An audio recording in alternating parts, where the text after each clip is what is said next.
Andrés, ¿sabías que una de las llamadas que recibo constantemente, tanto de los consumidores como de los agentes de bienes raíces, es preguntando sobre préstamos para primeros compradores? Me lo dices a mí que llevo 20 y pico de años en esto y siempre nos falta la pregunta. ¿Qué plan hay? Yo soy primer comprador. ¿Qué plan hay? ¿Qué beneficio hay? Bueno, aclaremos eso, JC. Ese va a ser el tema de hoy. Vamos a hablar de los diferentes préstamos específicamente. Vamos a hablar de préstamos para primeros compradores, o lo que la gente llama préstamos para primeros compradores, y de ahí, bueno, trabajamos en el tema. JC, otra vez estamos acá en vivo y en directo compartiendo información bastante valiosa para nuestra comunidad hispana. Desde la ciudad de Weston, Florida, Andrés Muñoz los saluda. Representamos la compañía PRNG y encantado y contento de estar aquí un día más. Yo soy Juan Carlos García, más conocido como JC, y bueno, entremos en el tema. Entonces, JC, la pregunta que nos hacen constantemente es: yo soy primera vez que compro, ¿qué tipo de programas hoy hay o qué beneficios hay? Cuéntame. Cabe recalcar que la mayoría de las personas nos vienen con esas preguntas porque lo han visto en algún video de social media. O los préstamos para primeros compradores. Entonces, quiero aclarar y para dejarlo en registro. Un préstamo como tal para primer comprador no existe. No existe. Pero entonces, si no existe préstamos para primeros compradores, Andrés, ¿qué es lo que existe entonces? JC, importante la aclaración que hiciste. No hay un programa específico para primer comprador, pero sí hay asistencias para primeros compradores, personas que están comprando por primera vez. Ahora, quiero sí aclarar qué es un comprador por primera vez, porque mucha gente piensa que un comprador por primera vez es una persona que jamás nunca ha tenido una propiedad, y no es el caso. Un primer comprador en la industria hipotecaria se considera una persona que no ha sido dueño de una propiedad en los últimos 3 años. Eso es considerado un comprador por primera vez. Y ojo, qué bueno que estás aclarando este punto. Si usted recibió una propiedad en herencia y lo pusieron en el título, automáticamente cuando hacen la investigación sale que usted estuvo en título en los últimos 36 meses, ya no califica. Correcto. Ya no califica. O sea, así sea que usted no haya puesto un centavo para la compra de una propiedad, que lo pusieron, usted dio su nombre como para hacer un favor o lo que sea, ya automáticamente queda descartado del requerimiento de que no ha podido tener una propiedad en los últimos 3 años. Exacto. Entonces, sí hay asistencias para cuota inicial, gastos de cierre, que vienen normalmente de parte de la ciudad, del condado o en ese momento del estado. En el caso del programa del Hometown Heroes. Sí, señor. Que vamos a hacer otro podcast hablando ya más en detalle de esa asistencia. No es un programa, sino una asistencia donde le dan unos fondos, les prestan unos fondos, porque en realidad no son regalados, pero en fin, eso ya es otro tema. Entonces, volviendo al tema de programas, lo que hay es programas para casa primaria, para la casa que vas a ocupar. Ahí es donde vas a obtener la mayor cantidad de beneficios cuando compras la casa que vas a ocupar. El día de hoy quisiera entrar más en detalle de lo que es uno de los programas para mí más flexibles, o el programa más flexible y más fácil para aprobar a un comprador, que es el FHA.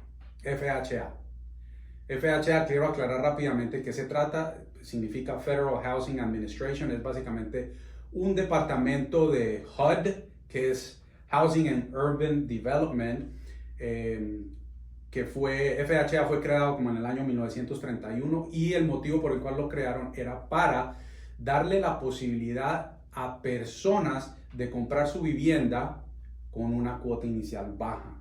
En esa época era el 3% del valor del inmueble. Hoy en día lo han subido al 3.5%, porque anteriormente, si querías comprar casa, tenías que poner el 20%, porque solo habían préstamos convencionales. Por eso surgió el programa FHA. Oye, pero qué bien manejas tú las fechas, ¿ah? Sí, Sí, sí. En 1931 cuando nació mi abuelo.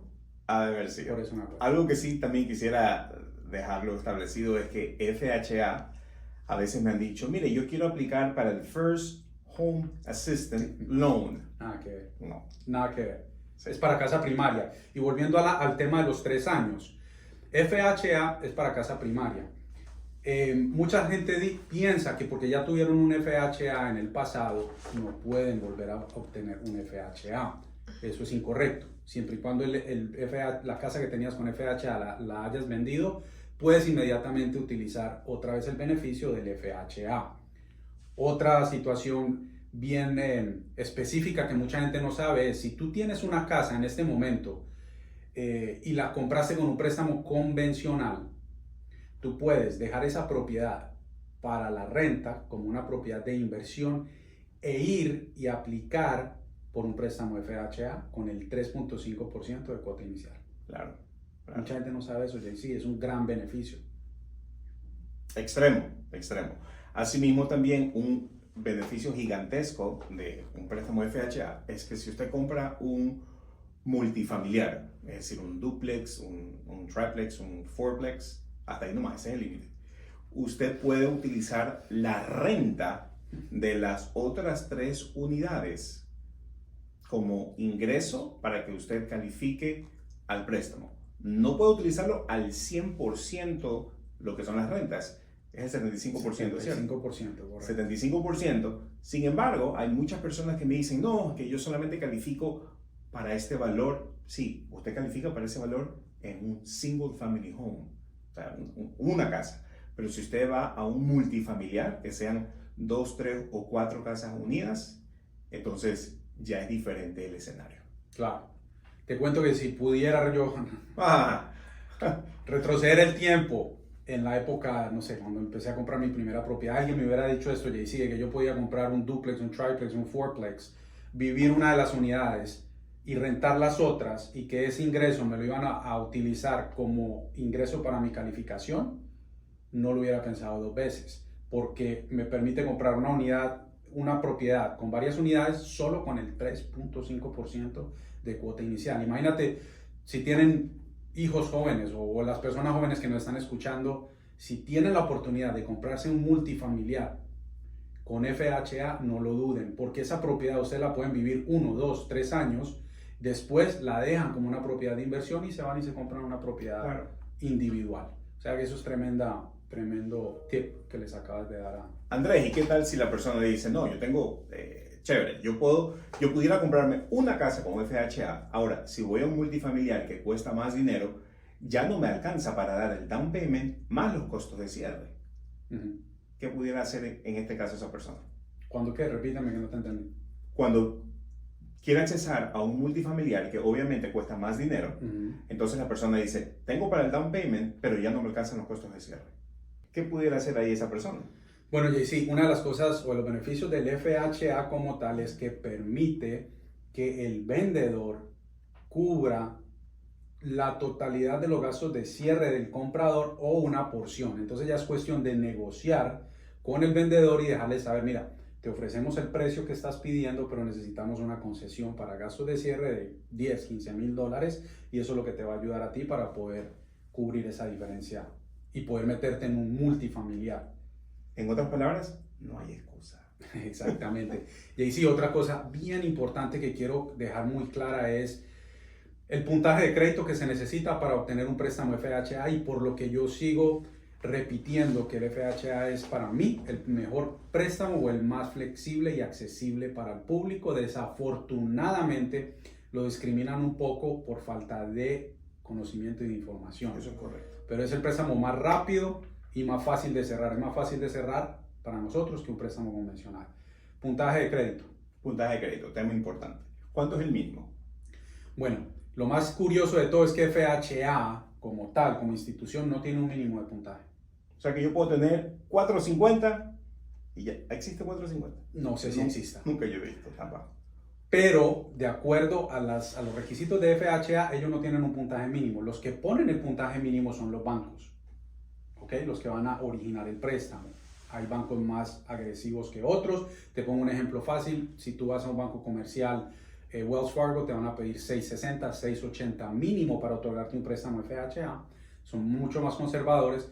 Bancos directos como nosotros vamos hasta 550 puntos. 550. Sí, ahora sí quiero dejar claro que si el puntaje es de 550 a 579, tienes que poner el 10% de cuota inicial. Y ya de 580 hacia arriba es únicamente el 3.5% de cuota inicial. O sea, más flexible que eso. Es una súper ventaja. Súper. Historial de crédito, porque no es solamente el puntaje, es también el historial de crédito. Una de las cosas interesantes del FHA es que muchas personas tienen lo que se llaman colecciones. Todos creo que me entienden por colecciones médicas, porque el seguro no pagó, no sabían, etcétera, etcétera, y tienen varias colecciones médicas. El FHA las ignora por completo. No se tienen que preocupar por ninguna colección médica. Sí, a pesar de que salen en el registro, porque cuando nosotros importamos las deudas, esas salen, pero nosotros manualmente las eliminamos. Correcto.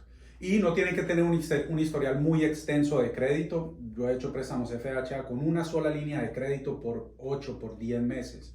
Siempre y cuando el sistema lo apruebe, se puede otorgar el préstamo. ¿Qué quiere decir eso de una sola línea? Una deuda, una tarjeta de crédito, un carro, lo que sea. Una sola deuda en el reporte de crédito, con eso es suficiente para hacer un préstamo FHA, siempre y cuando el sistema que aprueba los préstamos apruebe. Quiero dar una sugerencia a las personas para aquellos que de pronto quieren hacer historial de crédito. Por favor, no caigan no cometan el error de pronto comprar un carro porque el dealer se lo estuvo ofreciendo, en el cual usted dice, sí, ya tengo historial de crédito, pero sus pagos son de $600, $700. Eso le afecta a usted, a pesar de que ya está haciendo historial de crédito, pero eso sí le afecta directamente a su capacidad de pago. De endeudamiento. Sí. Es correcto.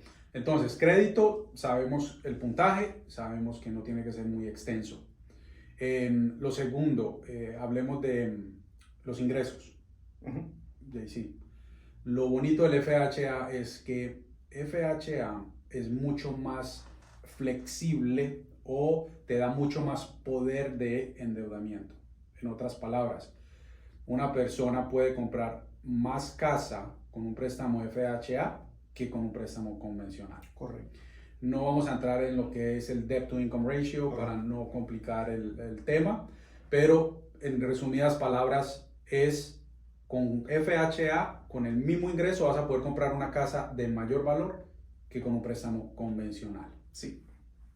Otra cosa interesante del FHA con el trabajo es que si por ejemplo tú tienes una persona que lleva solamente 6 meses trabajando, pero antes de esos 6 meses estaba estudiando, siempre y cuando esos 6 meses los podamos complementar o completar 2 años completos entre trabajo y estudio, la persona califica. Correcto. Para comprar con FHA. Sabes que precisamente me pasó con un cliente que yo no sabía esto. O sea, yo llevaba tiempo haciendo préstamos, pero ni por aquí se me pasó que los estudios pueden ayudar.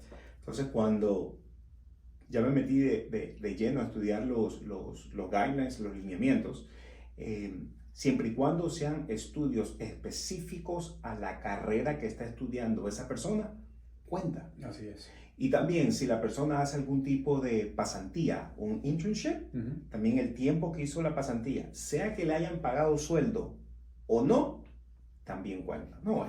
Las ventajas son tremendas. Eso no pasa con convencional. No. Otro tema, si la persona que está aplicando para el préstamo por algún motivo no califica porque el ingreso no es suficiente, FHA permite múltiples codeudores. Correcto. ¿Qué quiere decir eso? Por ejemplo, yo estoy comprando una propiedad, no alcanza mi ingreso. Tengo una tía que vive en Nueva York y mi tía retirada, tiene su casa paga. Yo puedo utilizar a esa tía como una codeudora para ayudarme a calificar al préstamo. Vamos a decir que todavía me falta un poquito con mi tía y tengo un hermano acá que me puede ayudar. Podemos estar los tres en la misma aplicación ayudándome a calificar a mí para el préstamo. Claro, y no necesitan vivir en la casa. Definitivamente. Con que uno de ellos sea el que vive en la casa, ya es el principal que eres tú. Perfecto, JC. Dejémosle saber también a todos lo que es, entre comillas, un limitante, que es el monto máximo del préstamo FHA actualmente. Claro, los máximos es basado en qué condado está comprando la propiedad la persona. Correcto. Aquí en Miami-Dade, Dade, Broward y Palm Beach sí, es lo mismo. Es lo mismo, es aproximadamente 550,000, 750 es el número. Cerquita, 557,000.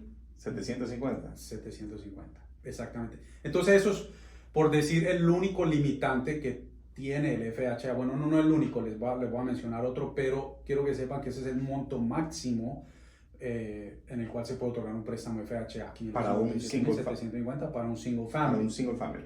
Pero un duplex se sube como a 600 o 700, un triplex se sube como a 800 y una propiedad de 4 unidades casi que llega a 1 millón, o si no es que llega a 1 millón. Sí, lo llega. No sabemos esos números obviamente de memoria porque no es muy común, pero sube hasta casi $1 millón. Lo otro, JC, condominios. Condominios. Sí, desafortunadamente, no. A ver, para tú poder hacer un préstamo FHA en un condominio, apartamento, como le conocemos nosotros, ese condominio o ese proyecto tiene que estar aprobado por FHA. Quiere decir que pasó un estudio extenso y FHA lo cataloga como un proyecto apto o elegible para hacer préstamos FHA. Desafortunadamente, hoy en día, la otra vez estuvimos mirando en Broward County, 11 solamente. algo, aproximadamente 11 condominios únicamente están aprobados por FHA. De los miles de condominios que hay, ojo, cuando digo condominio, no nos referimos a el condominio o al apartamento, a una unidad, no, es a todo el edificio. De todos los edificios, todos los condominios que hay en todo el condado de Broward, solamente habían 11 que estaban aprobados para préstamos FHA. Entonces, sí, FHA desafortunadamente no va de la mano con los condominios, pero ya lo que sean villas, townhouses o casas independientes, todas califican siempre y cuando estén en condiciones vivibles. Condiciones vivibles. Que esa es otra cosa que la gente piensa, no, FHA, porque exigen que inspección de termitas, inspección de techo, que la casa tiene que estar perfecta. No es el caso, eso ha cambiado mucho. Hoy en día no se exige inspección de termitas y no se exige inspección de techo. Lo que pasa es que si la persona que va a hacer el avalúo de la propiedad nota que hay manchas en el ceiling, obviamente lo va a poner en el reporte, en el appraisal, en el avalúo, y la underwriter va a querer pedir una inspección de techo que diga que esa gotera no está activa, que es vieja y que el techo está en buenas condiciones. Si ve harinas o residuo de termitas o hormigas, obviamente van a pedir una inspección de termitas, pero si ninguna de las dos, si no hay ninguna de las dos señales en el momento de hacer el avalúo, no se pide inspección de termitas ni de techo. Qué bueno que mencionas eso, Andrés, porque a veces a mí me preguntan agentes de bienes raíces, mira, Juan Carlos, el techo ya cumplió su tiempo de vida, entonces ya no se va a poder emitir un préstamo de FHA porque ese es uno de los requerimientos de FHA, por eso no me gusta FHA. A ver, les aclaramos. No es un requerimiento para emitir el préstamo de FHA. Sí es un requerimiento el que se pueda, para hacer el funding, para dar el dinero, que la propiedad se le pueda asegurar, es el insurance, que se le pueda poner seguro. Entonces, la compañía de seguros, sin el reporte de inspección, que se llama el reporte de los 4 puntos, ve que ya ese techo no tiene tiempo de vida, entonces no la va a asegurar. Entonces, es eso, no es el préstamo como tal, sino es que para que el préstamo se emita, se debe poder asegurar la casa. Es correcto. Qué buena aclaración esa, porque sí, todo el mundo piensa, por lo menos los agentes de real estate que están vendiendo la casa, no quieren aceptar ofertas FHA por ese temor, pero es falta de conocimiento porque las leyes han cambiado. Hace muchísimos años era un poco más difícil, pero ya las leyes o las reglas actuales del FHA son muy similares a las de un préstamo convencional, todavía haciéndolo un préstamo más fácil y más rápido de cerrar. Entonces, pues, aprovechamos el video para todos los agentes que nos estén escuchando, dejarles claro de que FHA es mucho más fácil para el lender cerrarlo que un préstamo convencional. Y no se toma más tiempo, no hay más papeleo, nada que ver. El avalúo no es diferente, son los mismos requerimientos o lineamientos que el convencional. Así es. Entonces, nada, JC, creo que hemos dado por lo menos la información básica del FHA. Ya obviamente cuando nos sentemos con una persona específica se le deja saber un poco más en detalle del tema, pero es para mí el mejor préstamo que hay, bueno, sin mencionar el VA, que es el préstamo para veteranos, que también lo vamos a mencionar en otro podcast, para veteranos de la guerra o reservistas, Sí. que es con 0% de cuota inicial. Cero down payment, no paga mortgage insurance. Vean, agentes de bienes raíces que están viendo el video, para mí, esa es mi humilde opinión, el VA para mí es el mejor de los préstamos. Sí, definitivamente. Y el segundo es FHA. Y el tercero es el convencional. Ahora, ustedes dirán, bueno, eso es tú porque eres lender. Yo antes fui realtor y fui realtor por 10 años. Créanme, desde mi perspectiva y ya conociendo ambos lados, mucho mejor es, el mejor de todos es VA. El VA, definitivamente. Sí. Y bueno, ya aquí nuestra productora ya no está haciendo cambio de luces. Bueno, nada, dejemos así por hoy entonces. Sí. Pongan sus comentarios, sus preguntas, llámenos. Aquí la productora va a poner nuestra información, en la cual ustedes nos pueden llamar y con mucho gusto les responderemos sus preguntas. Bueno, otro más. Y recuerden, suscríbanse, denle like, compártanlo, enciendan las alertas. Y hasta la próxima, que Dios los bendiga. Hasta luego. Chao, chao.